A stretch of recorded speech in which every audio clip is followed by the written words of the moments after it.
Guys, আমি অনেকদিন ধরে লক্ষ্য করছি যে কমলাপুরে এই ব্রিজের মধ্যে একজন মা যে কিনা দুইজন সন্তান নিয়ে মানুষের কাছে হাত পাতে বসে এই প্রচন্ড রৌদ্রের মধ্যে। তো আমরা তাকে যে কোনো উপায় হচ্ছে হেল্প করব। এখন আমি কিভাবে হেল্প করব এটা আমার টিম থেকে জানি। চলো।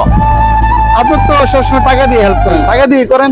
শুধু টাকা দিয়ে দিতাম? হ্যাঁ, কি টাকা দিয়ে দেন? আমার আইডিয়া তো ওই মহিলার সাথে দুটো বাচ্চা দেখছো, তো যেটা বাচ্চাটা আমি পরীক্ষা করেছিলাম যে একটা মা টাকার বিনিময়ে তার সন্তানকে বিক্রি করে কিনা। আপনাদের এখানে বসে সারাদিন মনে হয় 300 টাকারও দুধ পাবেন না। ওদের নিয়ে আপনি এখানে বসে সারাদিন কত টাকা পান?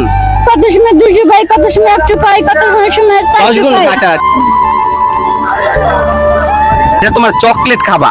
ধরো ধরো ধরো ধরো, এটা দিয়ে আর একটা গেঞ্জি কিনে দিবেন, ঠিক আছে? আর হচ্ছে আর একটা গেঞ্জি কিনে দিবেন।